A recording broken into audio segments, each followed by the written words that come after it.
Hello and welcome back to Kerbal Space Program. Yes, plane reviews. This is a plane. I'm gonna review it. It's the F-33 Aura by QRC 2003, and no, they did not submit it. I just found it randomly. Sorry, not sorry to everyone who has submitted things, and yes, I know I have literally hundreds of video things in the backlog, and I need to close Discord because it just popped up on top of KSP, and that was to interrupt my ability to think for a moment. This is somewhat inspired by an Su-27 designed to be fast and agile with a relatively low part count, so it's my favorite kind of design. It's capable of over 360 meters per second at sea level, apparently, and close to 900 at 8,000 meters. This just stuck out to me as something that I really wanted to play with right now. It doesn't have action group info listed, however, one apparently turns on afterburners. I'm curious what its max speed without afterburners is though, so I'm going to go ahead and just fly straight for a bit. Actually, no, I'm not. I'm going to just pull up and turn and see how well it flies at these relatively lower speeds without afterburner. And it flies quite well! I'm enjoying this. Our thrust-to-weight ratio is very near to 1, but not quite. And this was made in the latest version of KSP at the time of recording, which is KSP 1.10.1. And basically I was uploading some crafts to Kerbal X, and I saw this in the recent crafts, and I've been interested in Sukhoi craft recently, so I decided I had to check it out. I apologize for the black flickering. I don't know why KSP has started doing this. It's been doing this for several versions for me recently, and it's rather annoying. Tends to be worse at the KSC than in other locations, so maybe I'll try taking off from the desert next instead of from the KSC. But in any case, this is a very subdued plane compared to what I normally play around with. I made my own version of a Sukhoi craft. I believe it was based off of an Su-35. Yes, an Su-35, and the Su-35 that I made was a lot crazier than this, although I'm guessing that applies to real life as well as to these designs. However, this is probably better for actual combat, especially if you have BD armory. Also, I love the slight anhedral on the outer wing surfaces. That's pretty neat. I'm gonna have to pull up a little bit here so I don't crash into the ground. And it's very stable to fly. I'm curious, without SAS. Yeah, without SAS it flies quite well too. Not many designs fly well with and without SAS, so it's pretty neat that this one does both. I'm going to pull up just a little bit higher so I don't horribly crash it. And indeed, I'm going very fast, very low to the ground. I may actually be able to get it to go all the way up to 360 while at this relatively low altitude without engaging the afterburners, so maybe they based their speed limit that they specified for this craft based on without afterburners, because yeah, it's getting very close to that. It definitely can achieve it. So now that makes me curious, with afterburners, how much faster can we go? Fast enough to melt? Probably not. But still, significantly faster. Oh hey, we have Jeb flying today. I didn't realize oh yeah, this is a new save. I completely forgot that this is a new save. And I could have sworn I saw a Kerbal at the KSC just standing on the ground. But this is a completely new save, because I started a new save for plane reviews, since, apparently, I'm doing plane reviews again. Who would have guessed it? And, of course, the next most important thing to test with a craft like this, pulling up as hard as possible. Which, of course, made Jebediah immediately pass out. And do it again. Passing out again. And we're just going to do this repeatedly until he's able to actually stay conscious, which is probably right now with the third time that I'm doing that, because we're not able to pull as many Gs because we're going significantly slower. I love the stability of this design, I really do. I'm gonna have to go land it now.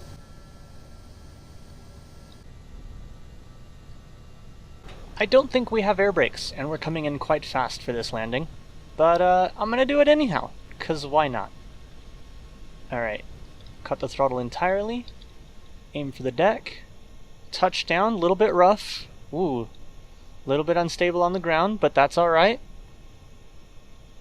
We are not slowing down very quickly, but it will be quick enough. Ooh, actually no, it will not be. We're going to go right over the end. This is the part where I could decide to take off and fly again. In fact, I should, because we're definitely not going to... we definitely were not going to stop before the water. So that's why you don't land at 4 times your landing speed, because this thing can fly at quite a lower speed. In fact, I need to cut the throttle again entirely. I've been playing a lot of Stormworks recently, trying out different planes, and the controls are different from KSP. I thought I'd be rustier coming into KSP right now from that recent experience.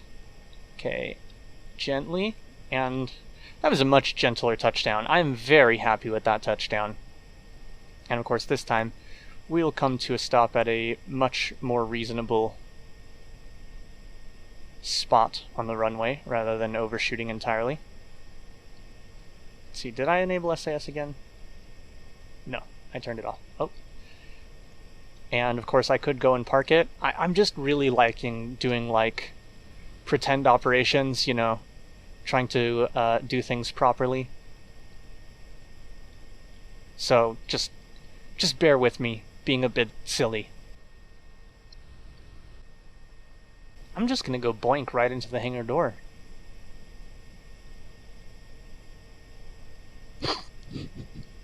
Next up, continuing with the theme of Sukhoi craft, it's the Su-24 Fencer. This one's by Beancan27, which is a great name if I've ever heard one. Let's see. Soviet building spree. Apparently they've built a bunch of other stuff. The swing wings work best when extended and retracted below 200 meters per second, apparently. And yes, it has swing wings. And no info about the action groups, so I'm just going to take a quick look through here and see if I can find controls. Okay, 2 for the hinge, 1 for the lock. 1 for the lock, 2 for the hinge. 3 for the show, and 4 for the party. And of course the center of lift is going to move back when you move these, but how much? Oh, it's not going to tell me. Oh, because it's locked by default. Okay. Well, we got about a sweep of, let's see, 118 to 160. That's like a 43-degree sweep or whatever. Yeah, so it'll move the center of lift back a bit, but not too far back. I do very much dislike the clipping of these. Like, if it was me, I would just vertically offset them ever so slightly so that they wouldn't be Z-fighting like this. And to be clear, what I'm talking about is the Z-fighting. Like, I hate the Z-fighting. It's not the clipping that's the issue, it's the Z-fighting. And I meant to take off from the... I can't think of the term right now. I meant to take off from the other runway, the desert runway, but I didn't, so I guess we're taking off from this one. I love the look of this, and if I remember correctly, it's a fairly small part count. Definitely is a very small part count, and that's part of why I love it. I love things that go relatively easy on your computer, and therefore, I like this. Oh no! Okay, I slightly overrolled there and thought I was going to crash into a burning pile of debris, but I didn't.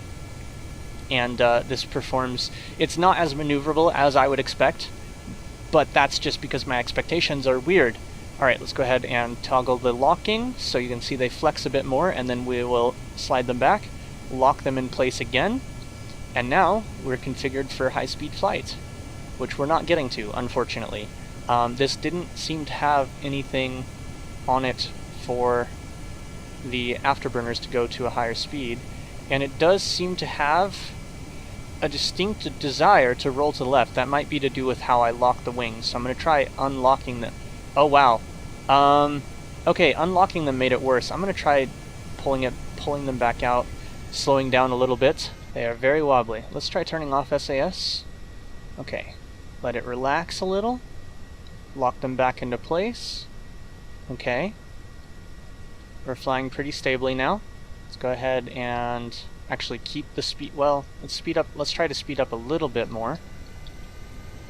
Let's try to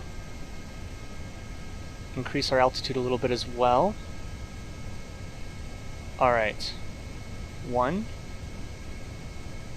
2. Yeah, as soon as we fold them in, it starts having some severe problems with roll. You can see the SAS is fighting very hard to keep us oriented in this direction. So I'm going to turn that off for a moment, see how it behaves. Lock it in place now. and see if it behaves a bit better.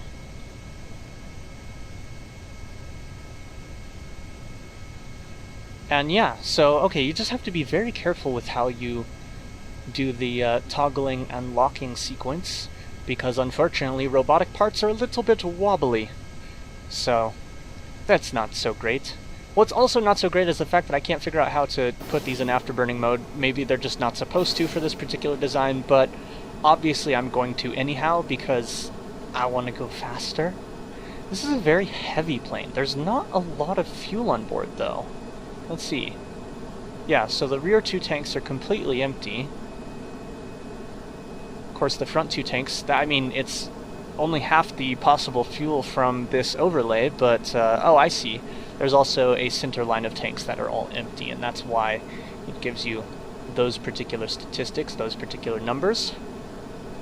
And, of course, the performance isn't going to be as extreme at this higher speed excuse me, the performance isn't going to be quite as good at this higher speed configuration. I'm going to go ahead and turn off the afterburners, turn us around, and we're going to come back in for a landing.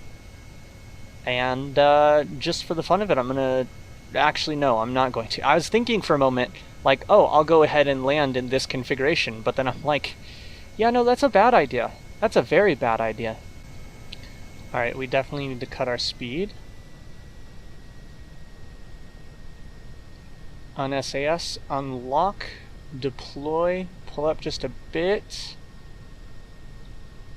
let it settle, lock, re-engage SAS, still flying very fast. Of course, we also have to lose a lot of altitude, so that's part of it. Well, we don't have to lose a lot of altitude, but a decent amount.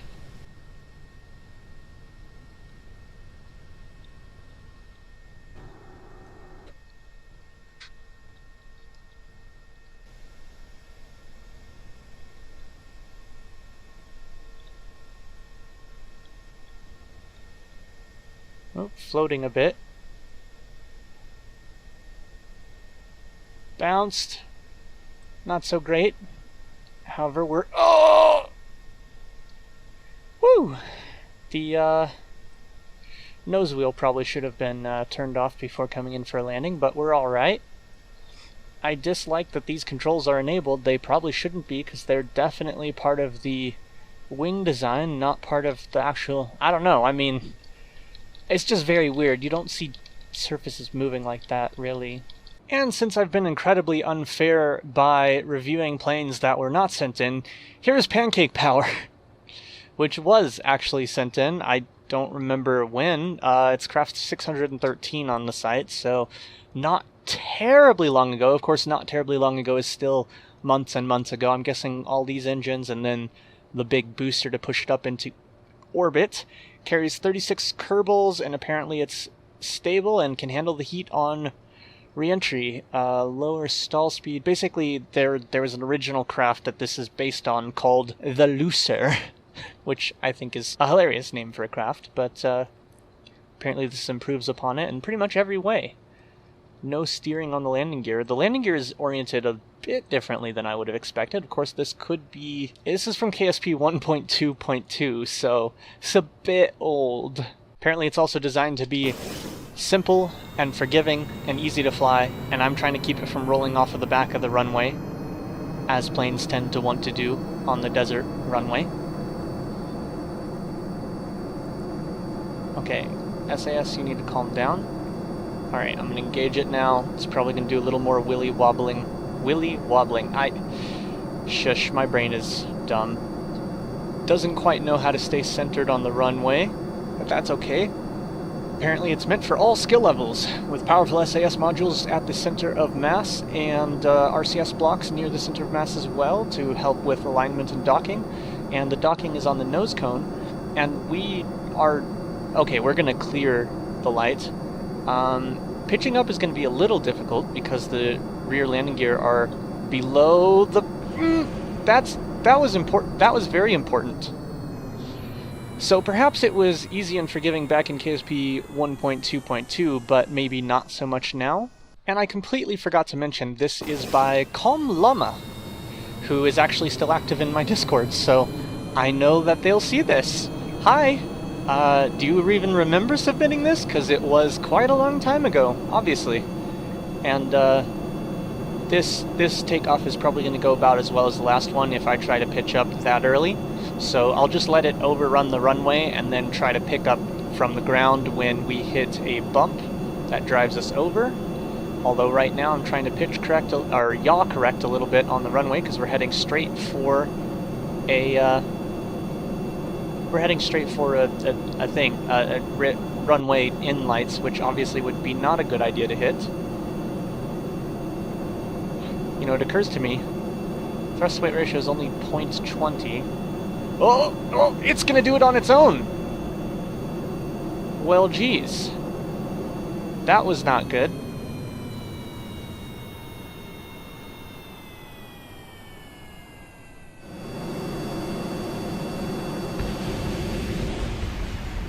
Well, that went well. Alright, let's add Rato. Oh yeah, because that's safe, shoving hot rocket exhaust directly into intakes.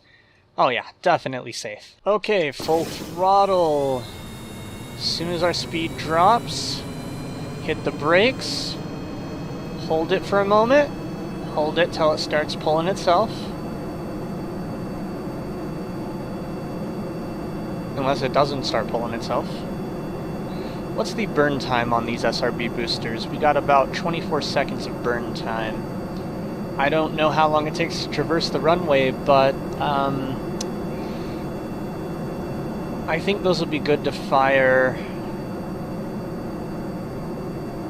actually probably sooner rather than later. Let's go ahead and fire those. They only add a little bit of additional thrust, but does get us going quicker. Okay, we're gonna have the same issue with bouncing. Okay, I've corrected it as much as I can, ditching those. Okay, we don't want to hit a bump, because if we hit a bump, this thing will explode. So I'm trying to get it at a favorable angle for takeoff without clipping the tail. Fuck. Okay, well, now we've got to hopefully survive this. We're not going to. You know, I just realized the simplest method of handling this is just protecting the frickin' tail by adding some landing gear. Of course, it kind of defeats the point of reusability if your engines, if you need SRBs to actually take off with your SSTO. It's not exactly an SSTO anymore. But this is a Rado-assisted SSTO. You know, not an SSTO, just a Rado-assisted SSTO. They're different things. This time I'm watching the thrust output. Oh, we're starting to move. Let's see if it gets a bit faster than 0.4 before... Yeah, we're pretty close to peak thrust at static. So I'll go ahead and disengage that. Enable the rockets. Try to keep us lined up with the runway a little bit better.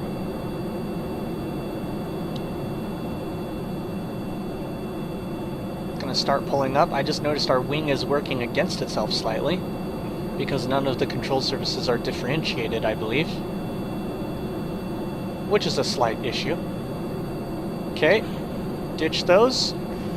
Oh, pretty close. Okay, our back wheels are handling, protecting the engine as intended. We're gonna hit a little bit of a drop here pretty soon. And the biggest change onto whether we'll take off or not is whether this drop will allow us to pull up enough. This is the drop I was talking about right here. So if we can start gaining positive rate at this point, then we're good. If not, we're fucked. Now, we are gaining positive rate, but our speed has gone down so much by the extreme angle of attack. I don't think this can work in modern KSP. Of course, I can just activate the giant fuck-off rocket at the back, but we kind of need that to get into orbit, so it's not exactly supposed to be part of this stage. But, I'm having fun. Let me have my fun. I just noticed these whole engine pods are on structural pylons, which I can... Like, everything except the main rocket engine can be decoupled. I mean, it's a bad idea, it's not intended, but it can be done. So clearly, since this design doesn't work in modern KSP, I'm going to do that. First though, let's let this get a little bit faster before we shut it down again.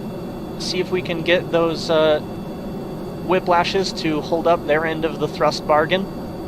Our thrust to weight ratio is still below 1, even though we're using a massive fuck-off engine.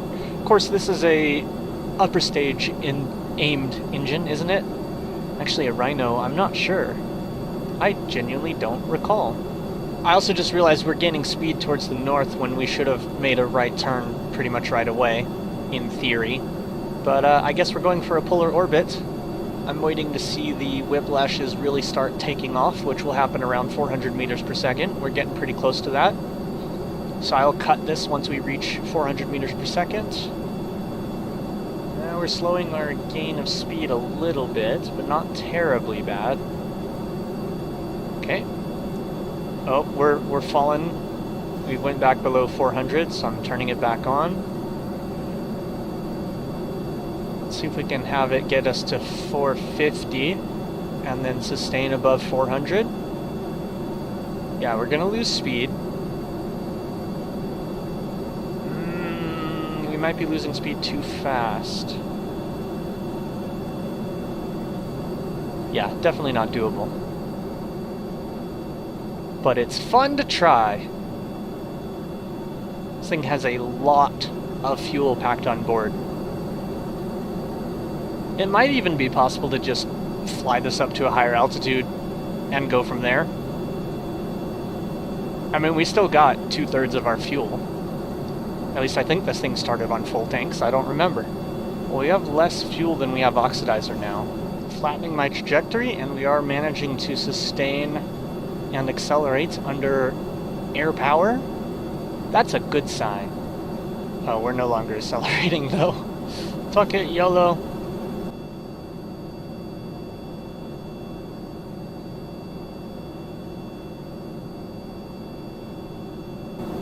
We're gonna have asymmetric burnout. I don't know the action groups on this. That's gonna be fun. Yes, I know it's possible to check. No, I'm not going to.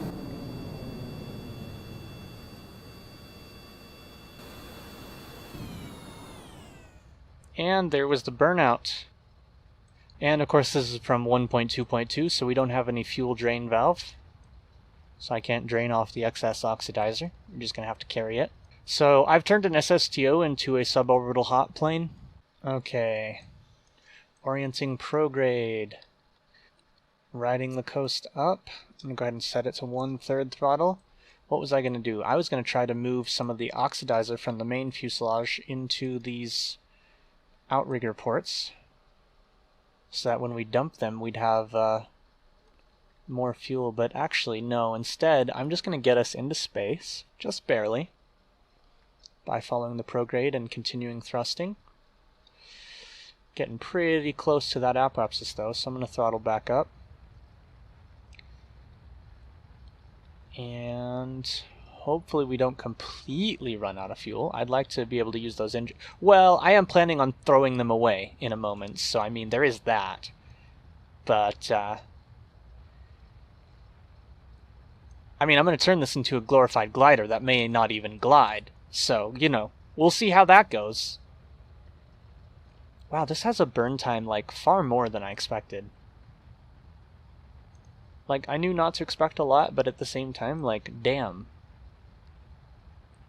Oh, we're actually getting to a 70,000 apoapsis. It might actually be possible to achieve orbit right now, even with all the stupidity I just did.